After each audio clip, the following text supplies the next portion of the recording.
I had never seen this movie before, Dances with Wolves, starring Kevin Costner from the year 1990. I think it won all sorts of Academy Awards. Let's even just look it up right now. Get the ball rolling.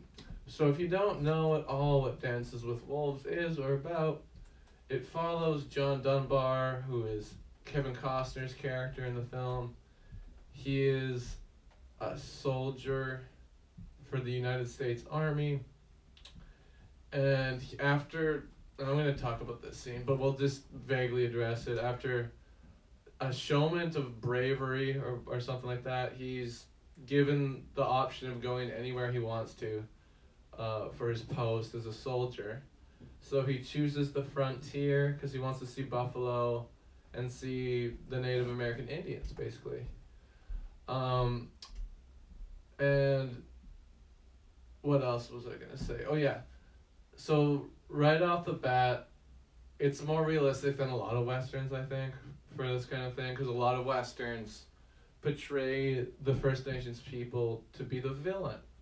And there is a little bit of that, but for the most part, they show that the First Nations people were peaceful and just sort of wanted to live off the land.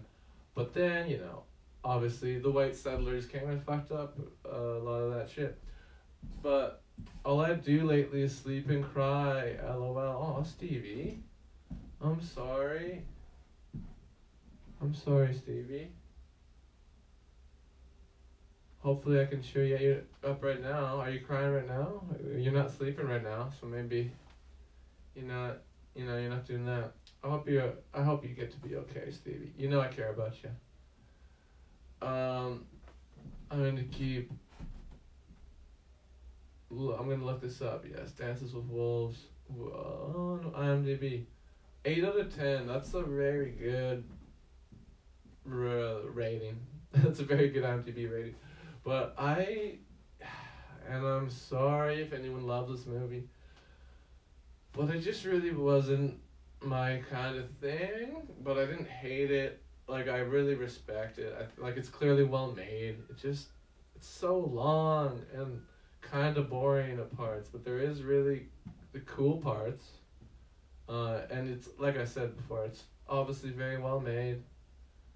But to the point of the film, and I watched, because I was curious, I watched a video explaining how much is historical and how much is not accurate. And apparently they got most of it right. Just a few things were wrong. Probably most notably is that the Sioux tribe, which this film mainly follows, the Sioux tribe, it says that they didn't know about guns, and they'd been trading with settlers at this point for years, so they would have had guns. So that's not realistic, but they seem to have no knowledge or little to none knowledge about firearms, which in reality I think they would know more than they're made out to know in this. Yo ho, G-Berg's in the house. What's up? You in there? I think that means you're in the thing. I'm gonna patch you in. I'm gonna get your picture. G-Bergs. Yo. G-Bergs, I'm grabbing your picture. No. I might have to use different tape. We'll see if this sticks. Bear with me. Oh. Come on, Daddy. One more, Daddy. Yeah. Oh, that worked. Okay. G-Bergs, thank you for popping in. As always, love to have you here on the show. My pleasure. All right. So, have you seen this before? I'd only seen like a couple clips, maybe. I had never seen it. Yeah, fair. I had not either. It was on Tubi. If people want to watch this movie and you haven't seen it either, it's on the free streaming service Tubi. Man, I love Tubi. It's got so much shit. It has like big name stuff like this sometimes, but just tons of obscure bad horror shit, which I kind of enjoy. But anyway, not to get too deep into that, back to the plot. And I was talking about what is historically accurate, and I had to watch a video because I didn't fucking know. But I was curious. I watched a video explaining what was historically accurate and what wasn't. So there's another scene where Kevin Costner is showing them a coffee grinder, and he's like, "Oh yeah, you don't know what this is. Look at me grinding this coffee, ho ho." And they're acting like, "Holy shit, we don't know what it is." But in reality, they wouldn't know. That's another case of they've been trading with Westerners for years. They would have had coffee. They would have at least known what it was. But those are sort of minor things that don't affect the plot too much. But probably the most offensive mistake is that the Pawnee tribe, which is the other tribe that's sort of made up to be like the villain, apparently some of that's not very accurate either. Like, they make it seem like they were super big and powerful, but they had way lower numbers than the Sioux in reality. But they make it seem like they're much more threatening, and stuff like that. And just some of that's just not accurate. And there's more little things like that, but I won't go too deep into it. As far as, because I'm not a history buff, let's be real. Like I said, I had to watch that movie to learn this shit. What the fuck is going on? Why is there a little fucking thing on my screen that's, what? It's like a French, like an ad. What the hell? French ad? Do you see in this? Are you seeing it? It's like for Amazon, but it's in French. It's like a little banner ad on my stream. I don't get it. What? I'm gonna refresh. I want to see if it goes away. What the heck? That's not cool. Yeah, like I'm not seeing it here. It might just be for me. Oh, I refreshed and it's gone. That was weird. But that reminds me about Amazon Prime. If you have an Amazon Prime account, please type in !Prime like I just did. Consider linking your Amazon Prime with Amazon Prime Gaming, and you can subscribe to one streamer for free on Twitch. Not necessarily me, but it would be cool if it was me. Anyways, thanks for watching. Back to the movie. Dances with Wolves. We dipped into the plot very little. So yeah, Kevin Costner is stationed. He chooses this area that's not manned at all. There's no one there. It was formerly a soldier base. He goes there. But before that, I wanted to talk about this scene, actually. So Kevin Costner, right at the beginning of the movie, his foot's all bloody, and the medics are working on him. He's been shot or whatever. And they're like, well, it's gonna get infected. Let's just chop it off. Let's cut off that leg. And I don't know much about medical stuff from that time, so it's like, maybe that makes enough sense. But then later on, it's kind of a gross scene too. He just goes for it. He just gets up, even though his foot's in pain, and he like jams the boot on, and he goes on the horse. And they're sort of at a standstill with the enemies. They're not moving at all. And then so he gets on a horse and does some shit. Honestly, I didn't really fully understand it, but I guess it makes enough sense. He got the ball rolling with the war, I guess. And they liked that. But he was like, don't cut off my leg at the end of it. That's the point I'm getting to. He's like, don't cut off my leg. And they're like, we'll let you keep your leg, son. It's like, what? That was an option? Like, they couldn't just let him keep his leg before? He had to save the fucking horse. I don't know, that just didn't make a whole lot of sense, but just enough sense to me. But maybe I'm just dumb and didn't get it. G-Bergs, do you know what I'm talking about? I do, and I also didn't really get it. I kind of had the same reaction as you, like, oh, that was an option, because why didn't they just do that? Yeah, okay, good. I'm glad I'm not alone there then. Okay, but cool. maybe this higher up guy has access to better medical treatment, or he has the say-so to send him away as quickly as possible, maybe, to get better medical treatment. I don't know. Maybe.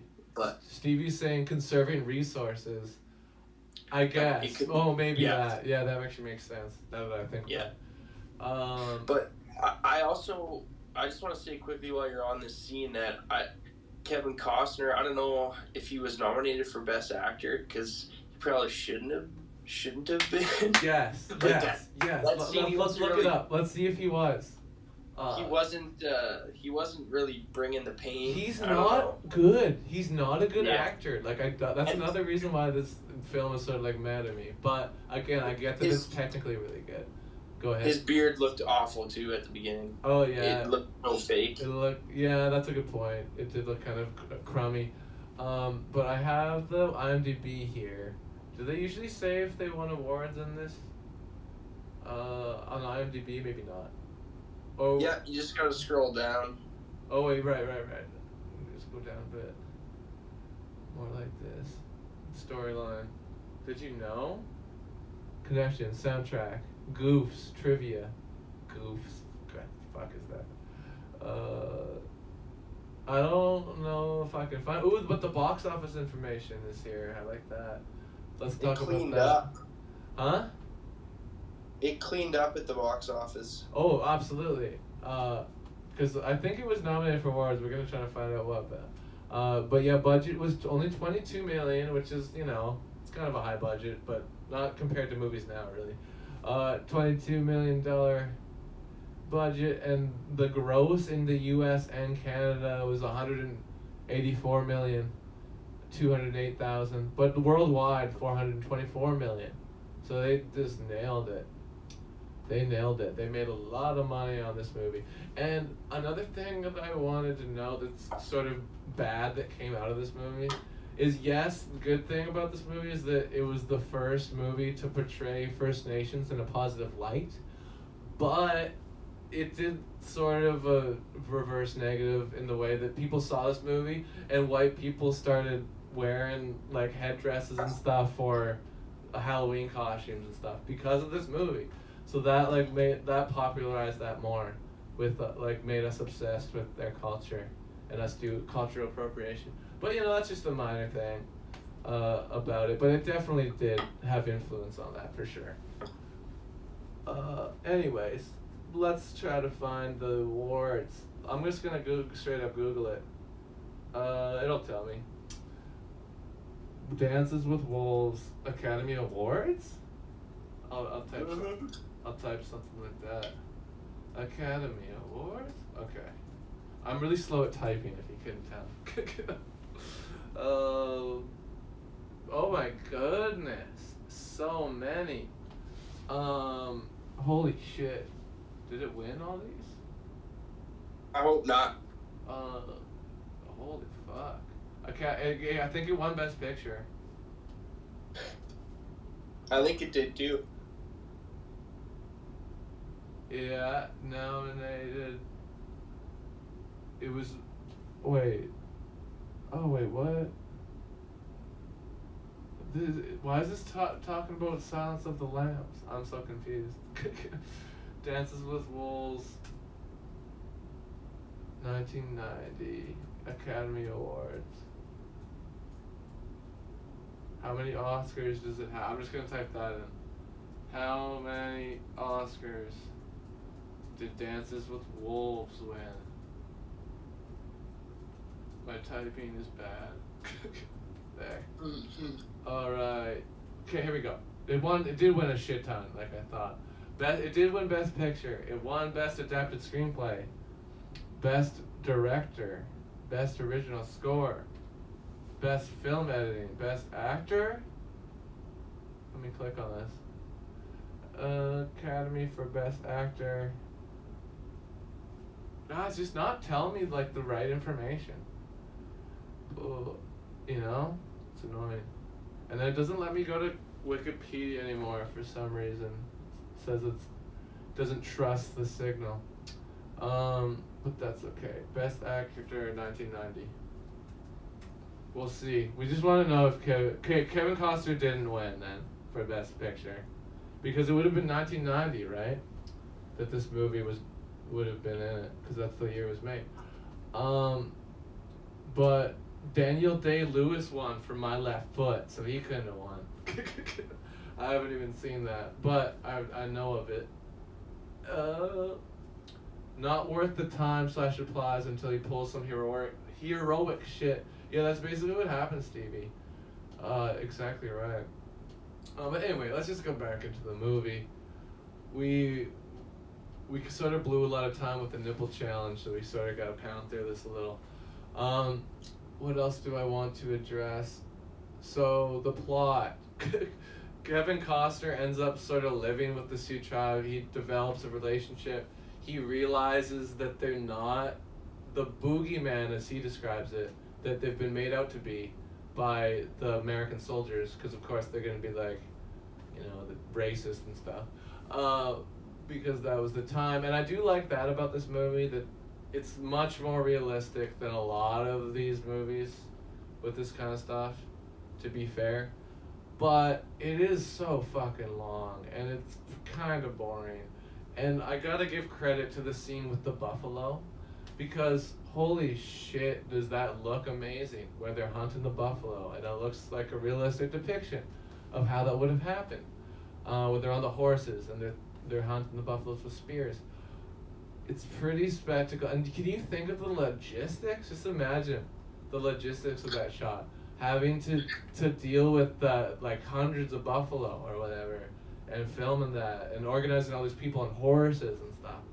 Wow, and it looks great. So that was maybe the most impressive part about the whole thing to me.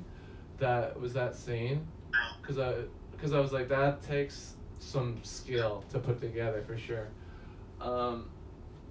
But other than that, I gotta say, it's boring. There's some good bits. There's some cool kills and, you know, exciting parts. But there's also a lot of boring shit. A lot of just talking and long shots of the prairie. A lot of long shots of the prairie. I feel like those could have at least been cut down, you know? So many. Like, I get it. It's pretty. But it's like, do we need the fucking 90th shot of the fucking sky and the grass? God damn it. Anyway, those parts were starting to daunt on me a little bit. But yeah, I can't say I hated this. I just didn't really love it that much, you know? I enjoyed parts of it. It's definitely well made, like I said. It's obviously... But yeah, Kevin Costner's boring is another thing. He's just not that good of a leading man, in my opinion. He's plain. He doesn't say anything with that much charisma. To me, he doesn't have that much charisma. Yeah, he might be like my least favorite leading man, honestly. But anyways, that's saying a lot.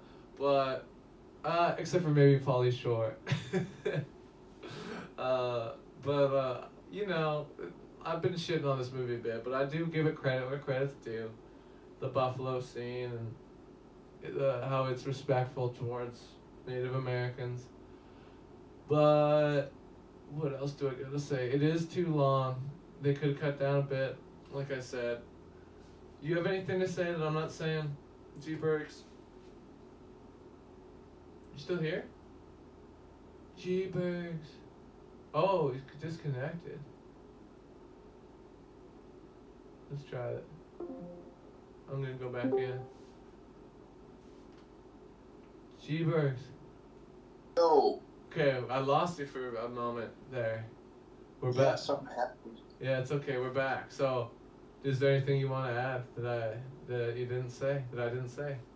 I can't even add much, honestly, because it was pretty boring. The buffalo scene was good.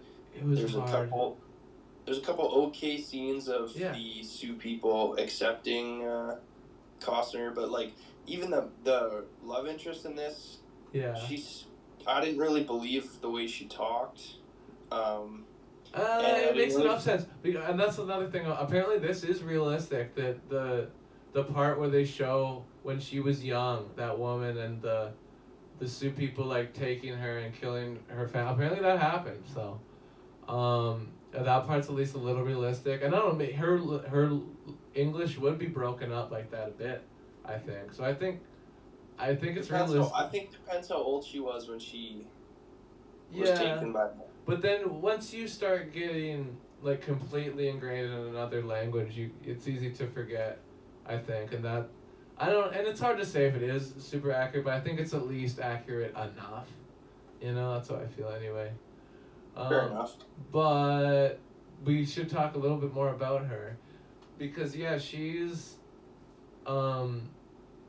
she's the love interest with Kevin Costner, and it sort of comes out of nowhere, but it doesn't at the same time. Like, you know it's gonna happen, but it doesn't feel like they really have chemistry. They just sort of like, they're the two white people, so put them together.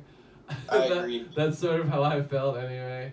And that's even what they say in the movie. Like, some of the Sioux people are like, what do you think about Kevin Costner and that woman getting together? And they're like, everyone else seems to think it's okay because they're both white and they're a good match. They even say that in the film. It was an awkward portrayal of feral language. This would be better with Izzard as supporting villain, and like anything, of course.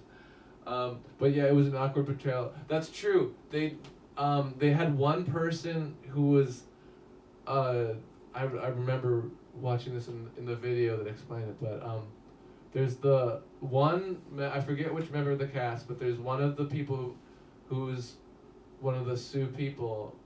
She was a professor at, and so she knew the language, the Lakota Sioux language. But all these other people are from different tribes, so she's the coach and she's coaching them the best she can. But yeah, there's gonna be some inaccuracies, but you know, that's just the way it goes sometimes, right? They did what they could, and still more accurate than a lot of things. I do think they tried to get a speech coach at least, right? But I'm starting to run out of stuff to say about it. They do explain at the end, like, cause you know, I'm glad they didn't like change history and be like, oh yeah, the First Nation people won. They at the end they have a little thing. They could have maybe gone into more detail. They were just like, you know, the First Nation people succumbed to the white settlers, and that's pretty much all they said. But you know, there's a little more to it, a little more dark history to it. But that's okay, you know. It was at that point. It was like fucking 3 hours in, so it's like let's end this puppy. Yep. But honestly, not my favorite movie ever. But if you like it, I get it. It looks good, I guess, and it's a competently made film. But it's just a little. It's not my kind of genre for one, and it's just a little bit boring. But and I respect it though. Like I said, I'm going to rate it. Unless you got more stuff to say, Mr. G. Burks. I was just gonna mention the narration. I wasn't into it at all. No, I actually agree with that. Yeah, no, that just goes back to my original point about him sucking. Of the leading man thing. Yeah, of him. Like, I feel like if it was someone else doing it, it would have been better. But because some of the lines are good in it, but his delivery sucks. He sucks. Yeah, just the way he says it, I don't get it. Nobody ever dances with the wolves, though. Not technically, but he is sort of playing with the wolves. He's just chasing one around. And it's shit. close enough. I did think that because there was a scene where he's by the fire, and I'm like, oh, maybe that wolf's gonna come up and start jigging or whatever, and that would be a cool scene to see. But that didn't happen. I would have much preferred that. And then someone could have seen them dancing, the wolves, you know, and then it would have made more sense. But they should have got Roddy Piper instead of Costco. Oh, instead of Kevin Costner. That's funny you called him Costco. Yeah, I mean that would have been I would have enjoyed it more probably. Yeah. Anyways, but again, I don't hate it, but I'm gonna give it low for me. Anyway, but I'd respect it, so I'm gonna give it a decent. It's just not my type of thing. If you love this movie, it's allowed, and I get it. It's a technically very well made film, but I'm going to give it 5.1. Yeah, that's how I feel about it. And I'm sorry, I feel bad. I kind of feel bad about it, but it's well made. It was hard for me to sit through. It was, but parts were really good. 5.5 out of 10 Bergs. Eddie Izzard and Roddy Piper in Stevie Blunder's Dances with Wolves. Have you watched The Harder They Fall on Netflix yet? I feel like I've heard that name, but I definitely haven't. What is that? There's so much shit, to watch. There's so much shit. Anyway, it's good, and not Surf Ninja's good. It's actually good. Okay. That's good to know. I'll keep that in mind if I'm looking for something to watch, a show. You know, sometimes you're in that position where you're looking for a new show. I've just been in Norm Macdonald binge mode. I sort of missed it right after he died. I'm watching a lot of Norm Macdonald clips. He was a funny man.